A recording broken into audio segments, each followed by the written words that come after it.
로마서 1장 16절부터 17절까지 우리 함께 읽겠습니다. 구절이 길지 않으니까 함께 읽겠습니다. 시작. 내가 복음을 부끄러워하지 아니하노니 이 복음은 모든 믿는 자에게 구원을 주시는 하나님의 능력이 됨이라. 먼저는 유대인에게요 그리고 헬라인에게로라. 복음에는 하나님의 의가 나타나서 믿음으로 믿음에 이르게 하나니 기록된 바 오직 의인은 믿음으로 말미암아 살리람과 같으니라. 제가 조금 전에 말씀드렸듯이 오늘 말씀은 지난번에 나누었던 믿음으로 믿음에라는 주제의 2부에 해당이 됩니다. 하지만 오늘은 좀 믿음보다는 복음에 나타난 하나님의 의에 초점을 맞춰가지고 말씀을 이렇게 드리도록 하겠습니다. 자, 복음이란 게 무엇일까요? 복음. 복음하면 우리가 이제 복음이 무엇이다라고 나름대로 여러 정의를 내릴 수가 있습니다. 하지만 이 로마서 1장 17절에서 말씀하고 있는 복음, 자, 이 복음은 무엇이라고 말할 수가 있습니까? 한번 그 17절 다시 보면 복음에는 하나님의 의가 나타나서 믿음으로 믿음에 이르게 한다라고 말씀하셨는데, 이 말씀을 근거로 해서 우리가 복음에 대한 정의를 내린다면 복음이란 무엇이다? 믿음으로 믿음에 이르게 하는 하나님의 의라고 말할 수가 있습니다. 자, 복음이 무엇이라고요? 믿음으로 믿음에 이르게 하는 하나님의 의라고 말할 수가 있습니다. 자, 여기 나와 있는 의라는 단어 있죠. 디카에 오시네라고, 누가 오신다고요? 디카에 오시네. 자, 디카에 오시네라는 이제 단어가 사용됐는데, 이 말은 일반적으로 넓은 의미에서 어떤 의미가 있습니까? 특별히 뒤쪽에 보면 하나님께 받아들여질 수 있는 조건. 그러니까 의라는 게 뭐냐? 하나님께 받아들여질 수 있는 조건이라고 하는 거예요. 자, 그러면 우리가 하나님께 받아들여지려면 어떤 조건이 필요합니까? 죄가 없어야 됩니다. 죄가 없어야 돼요. 그러니까 이 의의 반대는 죄다라고 말할 수가 있어요. 그렇죠? 그러니까 죄가 있으면 우리가 하나님께 받아들여질 수가 없습니다. 그렇다면 하나님의 의라고 하는 것은 무엇일까요? 우리들의 모든 죄를 없애주심을 의미한다고 말할 수가 있습니다. 그러니까 속죄라든가 사죄라든가, 그리고 또 이렇게 뒤에 보면 그리스도에 대해서 의롭다고 말할 때 그것은 그가 완전 무결하신 도덕성을 가지고 있다, 또 고결하시다, 죄가 없으시다 하는 것을 나타낸다고 합니다. 자, 이 복음에 나타난 하나님의 의, 그것은 다른 말로 하면 예수 그리스도의 믿음으로 나타난 하나님의 의다라고 말할 수가 있습니다. 그러니까 복음은 믿음으로 믿음에 이르게 하는 하나님의 의인데, 이 하나님의 의는 어떻게 해서 나타나지게 되느냐? 예수 그리스도의 믿음으로. 자, 누구의 믿음이요? 예수 그리스도의 믿음으로. 자, 이 하나님의 의에 대해서, 복음에 대해서 우리 군포 중국의 성도들은 이미 다 익히 잘 알고 있어요. 그렇죠? 근데 새삼스럽게 오늘 제가 이 부분을 좀 강조하려고 하는 이유는 우리가 이것을 잘 알지 못해서가 아니고 보다 더 명확하게 알게 하기 위해서 제가 이 말씀을 드립니다. 자, 우리 로마서 3장 21절 22절 한번 함께 읽겠습니다. 로마서 3장 21절 22절. 자, 시작. 이제는 율법에 하나님의 한 의가 나타났으니 율법과 선지자들에게 증거를 받은 것이라. 곧 예수 그리스도의 믿음으로 말미암아 모든 믿는 자에게 미치는 하나님의 의인이 차별이 없느니라.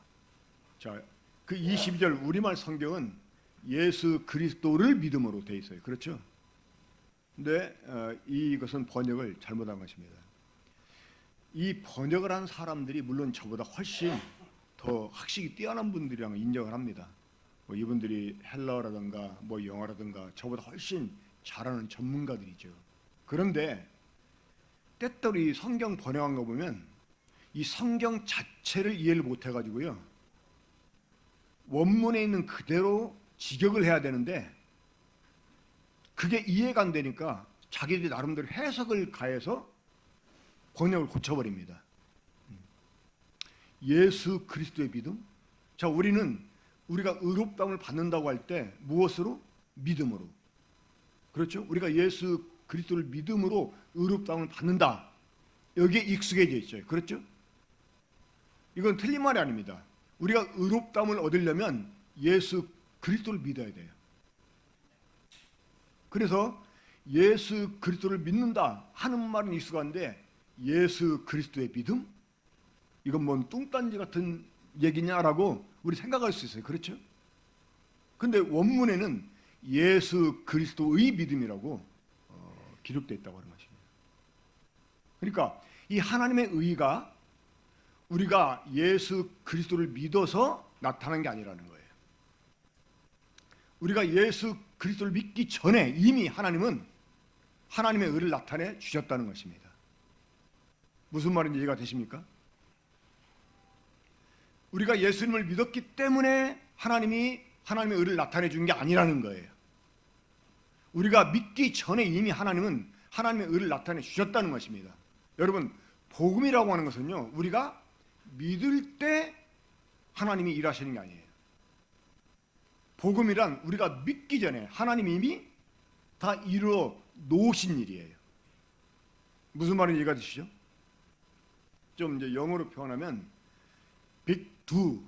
그러니까 하나님이 뭔가 큰 일을 행하신다가 아니라 big done. 이 done은 이미 그 완료가 된 거예요. 완료가.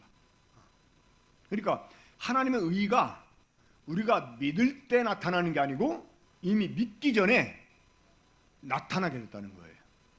그렇기 때문에 복음입니다, 여러분.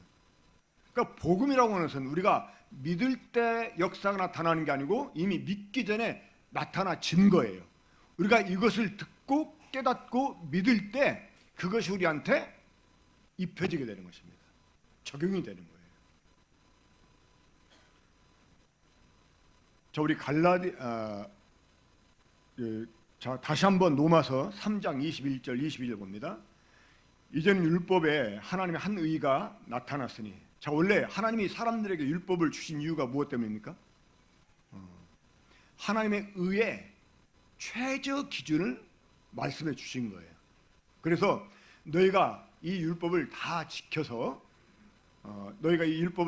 행하게 된다면 내가 너희들을 최소한 의롭다고 인정해 주겠다 하는 조건으로 하나님이 이스라엘 백성들에게 율법을 주셨습니다.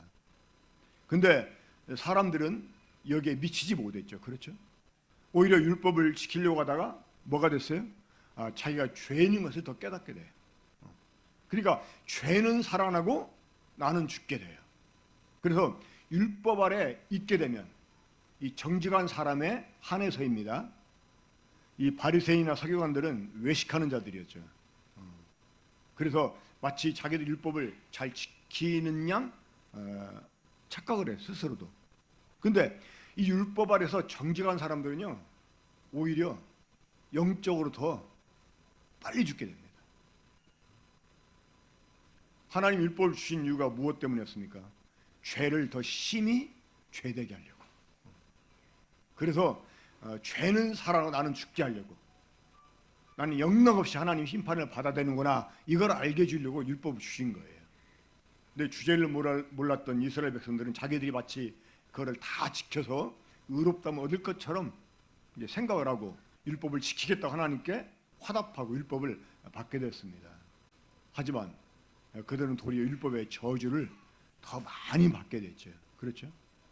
그런데 하나님이 이 율법 말고도 다른 방법으로 우리가 하나님의 의를 얻을 수 있는 길을 주셨다고 하는 것입니다. 우리가 그 길이 뭔지를 깨닫고 받아들이면, 믿으면 우리가 그 하나님의 의를 힘있게 돼요. 의롭다고 인정을 받을 수 있게 돼요. 자, 그게 무엇입니까? 그게 바로 복음입니다. 근데 이 복음에 하나님의 의가 나타났다고 하는 거예요. 이 복음에 나타난 하나님의 의는 어떻게 나타나게 됐을까요? 바로 예수 그리스도의 믿음으로. 자, 로마서 3장 21절 제가 다시 한번 읽습니다. 22절까지. 이제는 율법에 하나님의 한 의가 나타났으니 율법과 선지자들에게 증거를 받은 것이다. 네, 구약은 율법 아래 있는 사람들에게 이 복음에 대해서 계속 줄기차게 예언을 해 왔었어요. 자, 22절 곧 예수 그리스도의 믿음으로 말미암아. 자, 예수 그리스도를 믿음이 아닙니다. 이거 성경책 고치세요. 딱 지우고 예수 그리스도의 믿음이에요. 그러니까 예수 그리스도의 믿음으로 말미암아 모든 믿는 자에게, 그러니까 예수 그리스도의 믿음으로 하나님의 의가 나타나게 됐어요. 그것을 우리가 믿을 때 그가 우리한테 미쳐지게 된다고 하는 것입니다. 이해가 되시죠? 그러니까 복음에는 하나님의 의가 나타나서 믿음으로 믿음이래야 한다 그랬는데, 그 믿음으로가 복음에 나타난 하나님의 의, 그러니까 예수 그리스도의 믿음으로 나타난 하나님의 의를 우리가 믿게 될 때 그게 이제 믿음으로입니다. 그게. 그럴 때 이 하나님의 의가 우리에게 미쳐지게 된다고 하는 것이에요. 자, 하나님의 의는 사람들이 믿어서 나타난 게 아닙니다. 하나님의 의는 사람들이 믿음 여부와 관계없이 하나님께서 일방적으로 나타내 주신 것입니다. 자, 우리 갈라디아서 2장 20절 잘 아는 말씀이죠. 여기도 보면 내가 그리스도와 함께 십자가에 못 박혔나니 그런즉 이제는 내가 사는 것이 아니요 오직 내 안에 그리스도께서 사시는 것이라. 이제 내가 육체 가운데 사는 것은 나를 사랑하사 나를 위하여 자기 자신을 버리신 하나님의 아들을 믿는 게 아닙니다. 하나님의 아들의 믿음이에요. 여기에서도 하나님의 아들의 믿음 안에서 사는 것이라고 하는 거예요. 그러니까 내가 예수 그리스도를 믿는다 하는 말은 예수 그리스도의 믿음을 믿는다 하는 말이에요. 이해가 되십니까? 몇몇 분 얼굴은 이해가 안 가는 얼굴이에요. 좀 생뚱맞다 이렇게 생각하는 것 같아요. 근데 이거 아는 게 중요해요. 이걸 알 때요, 정말 하나님의 은혜구나, 하나님의 사랑이구나, 이거를 더 절실하게 우리가 깨달을 수 있게 됩니다. 자, 제가 소설 하나 써서 드리겠습니다. 자, 아담과 하와가 선악을 알게 하는 나무 열매를 먹고 이제 이 하나님 심판을 받게 됐어요.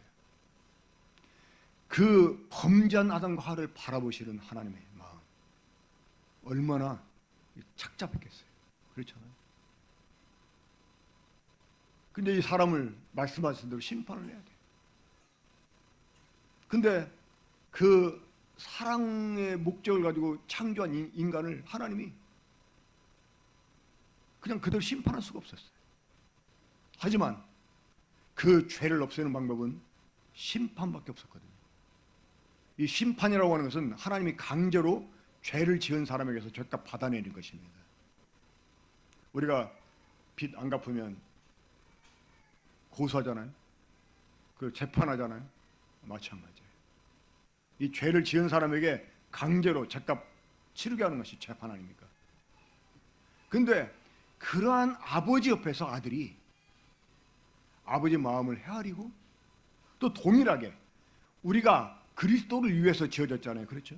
우리가 그리스도 안에서 그리스도를 위해서 그리스도로 말미암아 지어진 자들 아닙니까? 그렇죠? 그러니까 이 아버지와 동일한 사랑으로 우리를 사랑하신 아들이 아버지에게 이렇게 제안하는 거예요. 아버지, 내가 이들의 죄를 대신하겠습니다. 내가 이들의 죄를 대신하면 이들을 용서해 주시겠습니까? 내가 기꺼이 이들을 대신해서 나를 드리겠습니다. 하고 드리신 거예요. 그 아들의 믿음을 보고, 그 아들의 믿음을 보고 우리의 죄를 대속해 주신 그 아들의 피로 우리의 모든 죄값을 단번에 영원히 치르시고 우리를 향해서 너는 이제 의롭다라고 선포하셨다는 거예요. 이게 복음입니다. 그리고 하나님께서 우리 모든 죄인들, 이 경건치 않은 자들 향해서 너희는 이제 의롭다라고 선포하신 것, 이게 복음 아닙니까? 그렇죠? 이 복음이 어떻게 해서 예수 그리스도의 믿음으로, 하나님의 아들의 믿음으로 되어졌다고 하는 거예요. 우리가 하나님의 아들을 믿어서가 아니라 예수 그리스도를 믿어서가 아니고 하나님의 아들의 믿음으로, 예수 그리스도의 믿음으로. 여러분, 이게 바로 복음입니다. 복음은 내가 믿어서가 아니고 이미 믿기 전에 하나님이 아들의 믿음을 통해서 하나님의 의를 이루어주시고 그것을 우리에게 선포하신 거예요. 우리가 이것을 믿게 될 때 그 하나님의 의가 나에게 덧입혀지게 되는 것입니다. 그리고 그 믿음을 하나님의 의로 여겨 주시는 거예요. 이것이 믿음으로에 해당이 되는 믿음인 것입니다. 우리 로마 4장 4절 5절 보면 일하는 자에게는 그 삭시 은혜로 여겨지지 아니하고 보수로 여겨지거니와 일을 아니할지라도 경건하지 아니한 자를 의롭다 하시는 일을 믿는 자에게는 그의 믿음을 의로 여기시나니. 자, 하나님이 경건하지 않은 자가 믿어서 의롭다고 해줬어요? 아니면 믿기 전부터 의롭다고 해줬어요? 믿기 전부터 의롭다고 해주신 거예요. 근데 이것을 믿을 때 그 믿음을 또한 의로 여겨 주신다는 것입니다. 분명히 더러운 죄인이에요. 악한 죄인이에요. 그런데 하나님 의롭다고 하시는 거예요. 자, 이 세상 모든 사람들 향해 하나님 이미 의롭다고 해줬어요. 그렇죠? 의롭다고 해줬는 사람들이 이걸 모르는 거예요. 이걸 모르고 막 여전히 죄 아래서 신음하고 살아가는 거예요. 그렇죠? 근데 이것을 먼저 깨달은 우리, 이걸 아직 못 깨달은 사람들에게 이걸 전해주는 거예요. 이걸 뭐라고 합니까? 이걸 전도라고 해요. 전도 별거 아닙니다.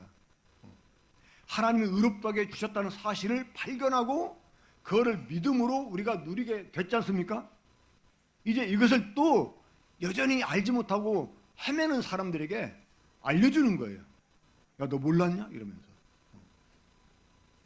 그 아주 오래전에 어떤 그 교회 이제 대학생들이 어디 이렇게 뭐 야유회를 했었는데 제가 어떻게 하다 보니까 이제 그게 합류를 하게 됐습니다. 근데 그 중에 청년 하나가 초등학교 5학년 학생인데 그러더라고.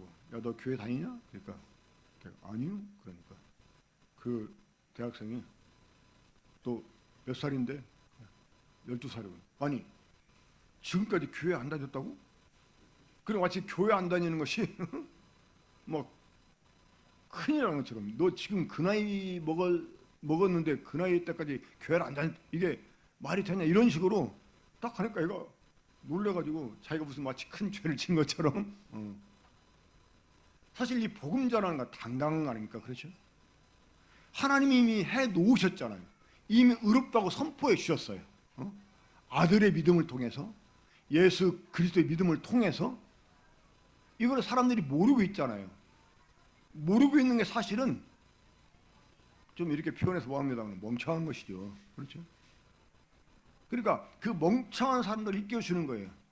그러니까 우리가 복음 전할 때 너 아직 그것도 몰랐어? 야, 이미 성경에서 다 말씀하고 있는데 너 아직도 몰랐냐? 이러면서. 제가 이번에 미국 가가지고 어떤 형제님, 그 우리 모임에 그 송범용 형제님이 계시는데 그 형제 이름은 송봉용이더라고. 봉용. 그래서 이름이 비슷해가지고 제가 이름을 잘 기억했는데 그 아들을 주일날 데려왔어요. 데려왔는데 이제 저하고 이렇게 상담을 좀 시키려고 그러더라고요. 그래서 이제 그 짧은 시간에 이렇게 상담을 했는데 제가 옛날에 이제 지성 형제한테 했던 대로 걔가 대학생인데 그 아직 구원을 못 받았다고 그러더라고요. 그래서 그랬죠. 너 구원 못 받았냐? 네가 안 받은 거지 이러면서. 그러니까 사실 세상에 구원 못 받은 사람이 없는 거예요. 안 받은 사람이 있는 것뿐이죠. 이미 하나님이 의롭다고 선포해 줬는데, 그렇죠? 예수 그리스도의 믿음을 통해서, 하나님의 아들의 믿음을 통해서 하나님의 의를 나타내 주셨어요. 그렇죠? 이 복음을 나타내 주셨어요. 근데 사람들이 못 받은 게 아니에요. 하나님이 안 줬다면 못 받은 거지만 줬잖아요. 그렇죠? 줬는데 그래 안 받은 거지. 이것을 사람들에게 알려주는 일, 이게 바로 전도입니다. 하나님은 경건치 아니한 자를 향해서 일방적으로 의롭다고 하셨어요.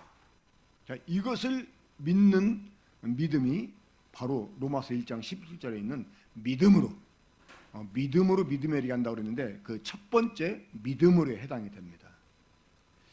자, 우리 창세기 3장 21절 보겠습니다. 거기 보시면 하나님이 이제 그 지은 죄 때문에 꼼짝없이 하나님의 심판을 받고 죽어야 될 아담과 하와.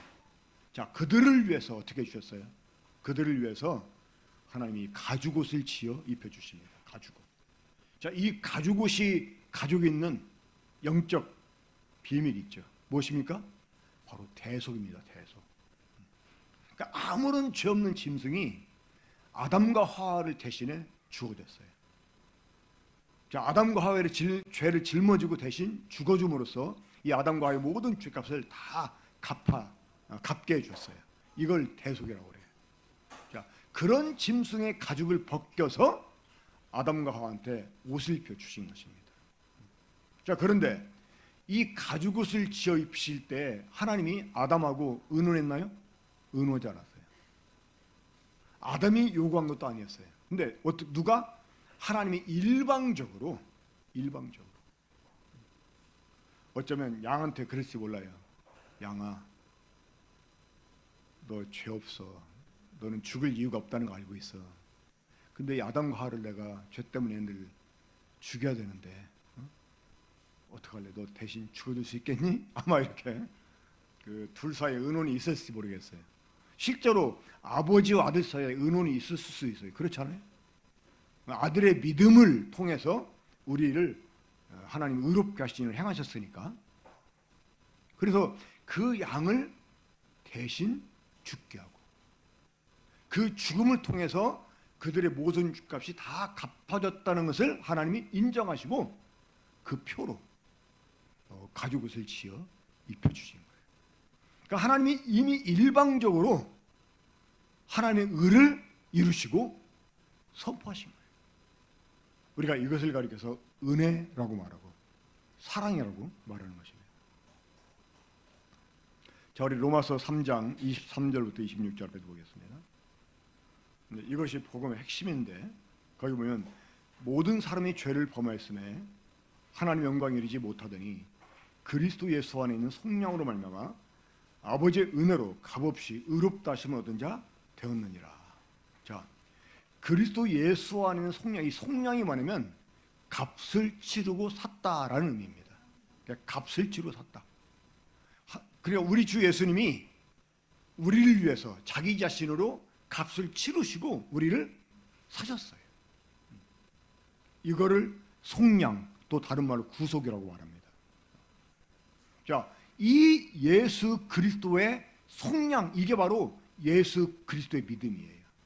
이게 하나님의 아들의 믿음이에요. 이거를 통해 하나님이 하나님의 은혜로 값없이 우리를 향해서 의롭다고 하셨다는 것입니다. 25절 봅니다. 이 예수를 하나님이 그의 피로써 믿음으로 말미암아 화목제물로 세우셨으니 이는 하나님께서 길이 참으시는 중에 전에 지은 죄를 간과하심으로 자기의 의로우심을 나타내려 하심이라. 곧 이때 자기의 의로우심을 나타내사 자기도 의로우시며 또한 예수 믿는 자를 의롭다 하려 하십니다. 그러니까 하나님이 죄를 그냥 한쪽으로 몰아놓고 너 의롭다라고 하지 않았어요. 그렇죠? 그 죄를 위해서 분명히 하나님은 심판하셨어요. 그 아들의 믿음을 통해서 이 아들의 피로 이 죄를 분명하게 심판했어요. 그러니까 거기에 하나님의 공의가 있는 거죠. 그렇죠? 공의가 있어요. 그런데 이제 이 아들을 믿는 사람도 의롭다고 해주는 거예요. 그러니까 아무런 하자가 없어요. 그래 안 그래요? 하나님이 분명히 경건치 않은 죄인인데 그런 사람을 향해서 의롭다고 선포해 줘도 이게 하자가 없다는 것입니다. 왜? 이미 아들 예수 그리스도의 피로 그 모든 죄를 대속해 주셨기 때문에. 그래 은혜로 우리를 향해서 거저 의롭다고 해 주신 것이죠. 무엇으로 말미암아? 예수 그리스도의 믿음으로 말미암아. 하나님의 아들의 믿음으로 말미암아. 자, 그런데 이제 이렇게 해서 믿음을 가진 사람들, 한번 성경 한 구절 더 보겠습니다. 에베소 1장 13절. 지난번에도 한번 이 말씀을 봤었는데, 에베소 1장 13절 또 2장 8절 보면, 그 안에서 너희도 진리의 말씀 곧 너희의 구원의 복음을 듣고 그 안에서 또한 믿어. 자, 여기서 말하는 믿음, 믿어는 믿음으로 믿음에 이르게 한다고 할 때 그 믿음으로에 해당되는 그런 믿음이죠. 약속의 성령으로 인치말았어요. 자, 2장 8절도 봅니다. 너희는 그 은혜에 의하여 믿음으로 말미암아 구원을 받았으니 이는 너에게서 난 것이 아니요 하나님의 선물이다. 여기서 말하는 믿음도 역시 믿음으로, 믿음에라고 할 때 믿음으로에 해당되는 믿음입니다. 그러니까 그리스도의 믿음을 통해서 하나님께서 나타내 주신 하나님의 의를 우리가 믿을 때 그 하나님의 의가 우리들에게 미쳐지게 되고 우리가 그 의를 힘입게 된다고 하는 것입니다. 그런데 이제 이 믿음을 가진 사람들은요, 이 하나님의 의가 그냥 그 믿음으로에만 머물게 하는 게 아니라 믿음에 이르도록 또 하신다는 거예요. 자, 복음이 무엇이라고요? 복음은 믿음으로 믿음에 이르게 하는 하나님의 의. 그냥 하나님의 의가 아니고 믿음으로 믿음에 이르게 하는 하나님의 의예요. 그러니까 믿음으로를 통해서 우리가 하나님의 의를 힘입게 되면 그 하나님의 의는 우리들에게 또 한 단계 더 나아가서 믿음에 이르게 한다고 하는 것입니다. 이 로마서 5장 이후의 말씀은요, 믿음에 해당이 되는 그런 말씀드립니다.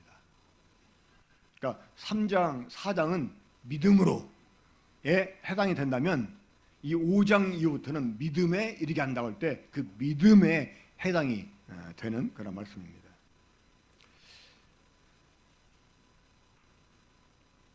자, 제가 아까 읽어드렸던 에베소 1장 13절 그리고 2장 8절에 나와 있는 믿음은 믿음으로 믿음에서 첫 번째 그 믿음에 적용이 된다고 말씀을 드리면, 이 믿음을 가진 사람들은 이제 더 나아가서 한 단계 업그레이드된 그 믿음을 갖게 되는데, 그 믿음을 가진 사람들은 어떻게 살아가느냐? 바로 하나님께서 그리스도 안에서 이루신 그 일을 자기 일로 받아들였지 않습니까? 우리가 그렇죠? 그래서 우리가 의롭게 됐지 않습니까? 그러면 이제 실제 자기 삶에서 하나님이 그리스도 안에서 자신을 위해서 이루신 그 일을 적용을 시키는 거예요. 그래서 우리가 믿음은 적용이다 이렇게 말할 수가 있어요. 그러니까 믿음으로 믿음에 이르게 한다. 이 믿음으로는 받아들이는 것이고, 믿음에는 그걸 내 삶에 적용을 시키는 거예요. 하나님께서 나를 대신해서 그리스도로 말미암아 이루신 그 일을 내 일로 받아들여. 이게 믿음으로 해당이 돼요. 그리고 그것을 이제 내 삶에 적용을 시키면서 살아가. 이게 믿음에 해당이 된다고 하는 것입니다. 이해가 되십니까? 자꾸 막 믿음으로 막 믿음에 하고 막 그러니까 좀 헷갈릴 수가 있는데, 그러니까 복음에는 하나님의 의가 나타나서 믿음으로 믿음에 이르게 한다고 그랬잖아요. 그러니까 이 하나님의 의를 우리가 깨닫게 돼서 그걸 내가 믿음으로 받아들여. 그렇죠? 이게 믿음으로 해당이 되고, 그 믿음을 가진 사람은 또 믿음에 이르게 되는데, 그 믿음에는 어떤 믿음? 이제 그것을 내 삶에 적용을 시키는 것입니다. 적용을 시켜.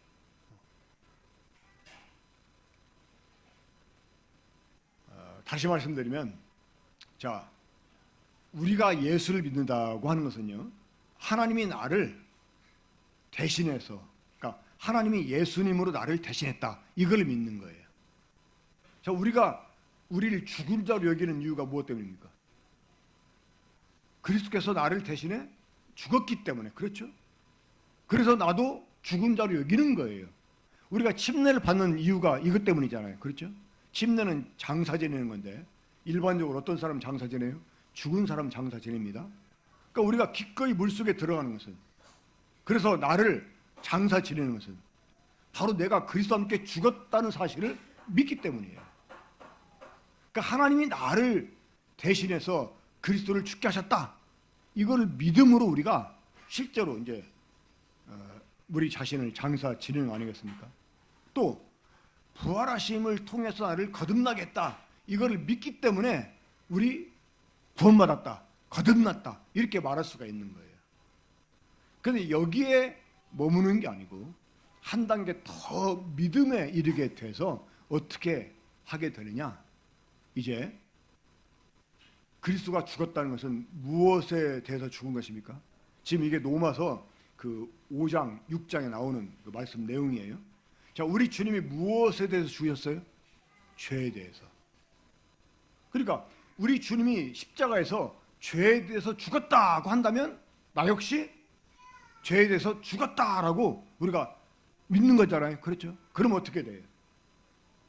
내가 죄에 대해서 죽었다 그러면 그걸로 끝나는 게 아니고 한 단계 더 나아가서 무엇을?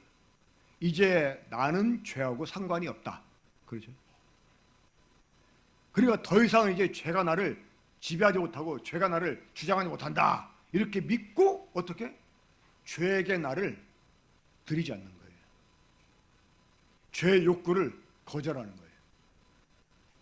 로마서 7장 보면 우리가 죄 아래 있었을 때, 우리가 육에 속해 있었을 때 우리는 그때 어땠어요? 죄의 노예에 있었어요. 죄의 노예. 그렇죠? 자, 노예는 주인의 요구에 거절할 수 있습니까? 없습니까? 없었어요. 그때 우리는 죄의 노예였을 때 죄가 우리를 주장했고 우리를 지배했어요. 그때 우리는 죄의 욕구를 거절할 수가 없었어요. 근데 이제 우리는 죄에 대해서 노할 수 있게 됐어요. 그리고 반대로 우리가 죄를 거스르게 됐다고 하는 거예요. 여러분, 이것은 가히 혁명적이다라고 말할 수가 있어요. 혁명적. 혁명이라는 게 무엇입니까? 뒤집는 거예요. 뒤집어. 이 나라 뒤집잖아요. 혁명을 통해서. 그렇죠? 막 정부를 뒤집어 버리잖아요. 이게 이제 성공하면 혁명이고 뭐 누가 뭐 그런 얘기했죠. 근데 아무튼간에 이 영적인 혁명이 우리한테 일어났다고 하는 거예요. 우리 주님이 죄에 대해서 죽었다. 나 역시 죄에 대해서 죽었다. 이렇게 인정을 하고 이제 내 삶의 믿음으로 그걸 적용을 시키는 거예요. 그 죄 욕구가 올라올 때 거절하는 거예요. 로마서 6장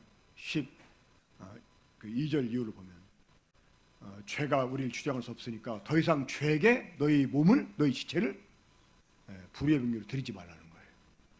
이게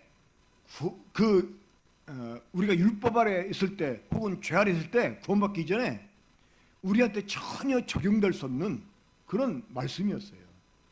근데 이제는 우리가 죄를 거부할 수 있고 죄가 나를 지배하지 못하게 할 수 있다고 하는 것입니다. 그래서 이거를 우리의 삶에 적용을 시켜서 살아가는 거예요. 이제 반대로 주님이 부활하신 것은 누구를 향해서 부활하신 것입니까? 하나님을 향해서 부활했어요. 그러니까 나 역시 이제 하나님을 대해서 살았다. 그렇죠? 이 말은 우리가 이제 이 세상에서 하나님 위해 살 수 있다는 거예요. 그러니까 하나님이 원하신 일을 행할 수 있게 됐다 그 말입니다. 전에 우리가 구원받기 전에는 가능치 못한 얘기였어요. 그래서 이제 우리가 우리의 몸을, 우리의 지체를 하나님께 의의 병기로 드릴 수 있고 이제 하나님이 기뻐하시는 의의 열매를 맺을 수 있게 됐다는 것입니다. 이거를 우리의 삶에 적용시키는 거예요. 이게 로마서 5장 이후에 나와 있는 말씀 내용들입니다. 그 복음에는 하나님의 의가 나타나서 믿음으로 믿음에 이르게 한다.